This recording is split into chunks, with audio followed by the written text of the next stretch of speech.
proper sex education to teenagers and the popularized sex and gender knowledge would improve the development of public understanding of every gender and identity within the global scope. Health professions broadly supported sex education, but gender stereotypes and social discrimination affect individual sex and gender identity.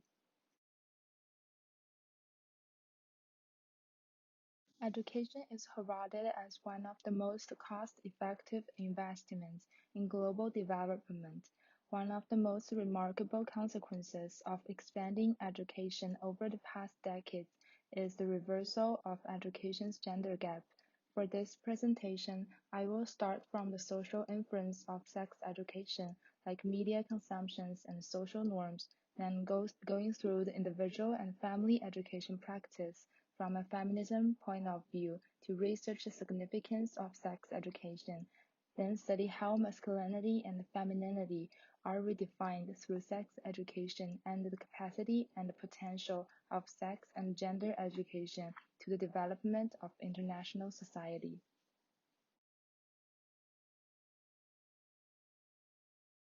The first point is sex education affects gender perceptions. Sex education is taught in two primary forms, known as comprehensive sexuality education and abstinence-only education. Comprehensive sex education typically promotes abstinence for young people, but it also offers students accurate contraception and STDs prevention. On the other hand, abstinence-only sex education advises students to abstain from sex until marriage and excludes any discussion of contraception or prevention of STDs. Many surveys have been conducted for sex education, not only on the gender aspect, but also the coverage rate. For example, a survey has found that while the proportion of males who had received formal instruction about abstinence increased, this proportion decreased for females.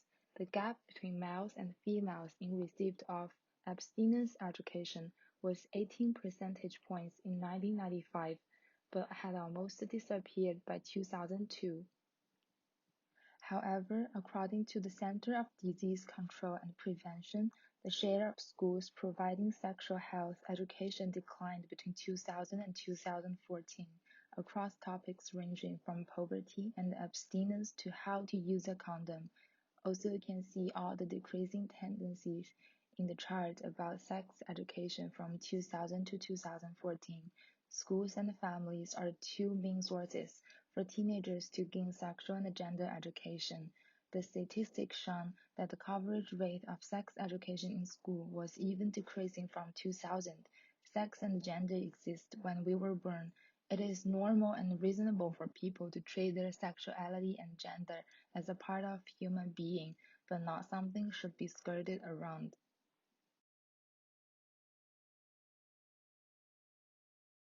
Gender role norms concerning sexuality and uphold a double standard in which women are expected to be chaste and men are given more allowances for their sexual behavior in social perception aspects. However, this kind of limitation to one's behavior and lifestyle is not justified. People need an introduction about sex and gender and understand the importance and the riskiness of sexual behavior, then have a correct attitude to face this issue. The recognition to give a wide berth to premarital sex is influenced by religion and the stereotype of sex, gender, and marriage. The difference between premarital sex and sexual behavior after marriage is inevitably associated with reproductive rights, which is also related to the female identity and the conservative patriarchal conceptions. The capability of sex education to improve the female body understanding and raise female awareness is not a reproduction machine.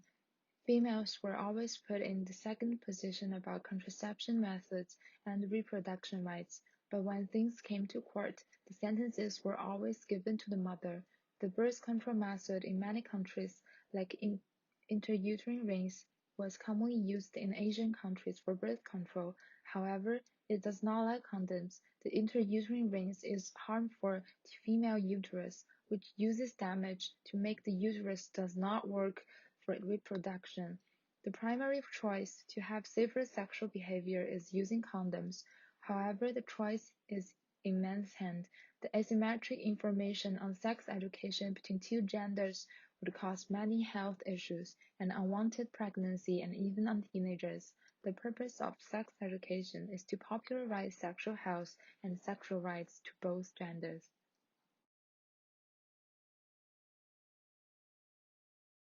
Social gender bias will affect female subconsciousness and their identity. All gender, including women, men, non-binary individuals, and transgender people, can be targets of gender bias. Extensive research and the history of gender-based discriminatory policies often highlight prejudice against women, and gender bias towards women is the most common and typical.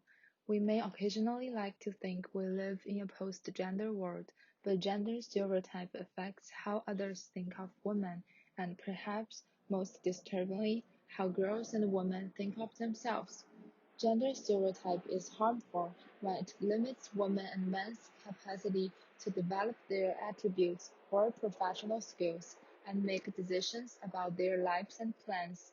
Multiple studies have shown that girls and women underestimate their proven performance in areas they have stereotyped as doing poorly, such as science and math.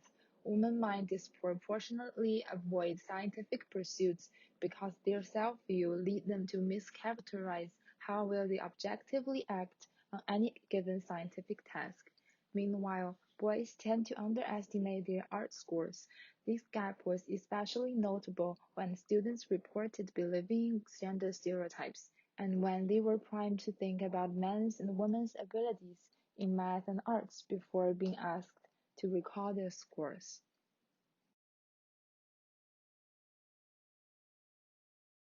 Apart from academic performance, women encounter many barriers to advancement into corporate leadership positions, and these barriers including gender-based discrimination and unconscious gender bias. The discriminatory unconsciousness was also grown in family education, not only to girls but also boys. Women are raised to believe that they should act like girls, while young boys are told that anything remotely associated with being feminine is off-limits. Parents should be aware of the unconscious notion of gender and how parents treat their children, even from an early age.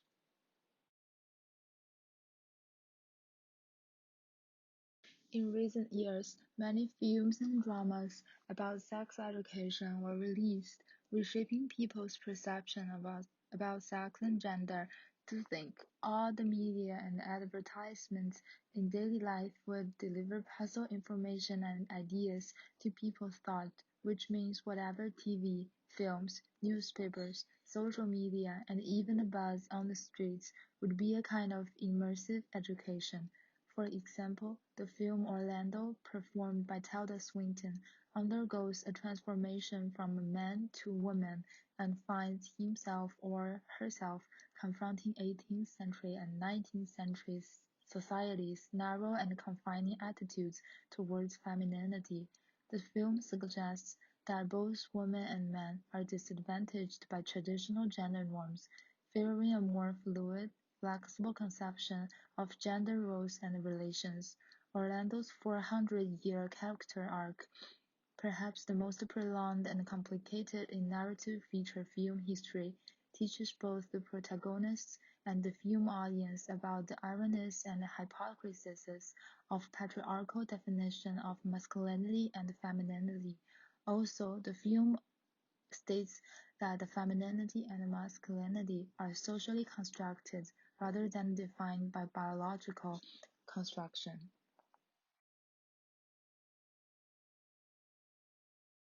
The seed of stereotypes is sown in education, and education is where the solution lies.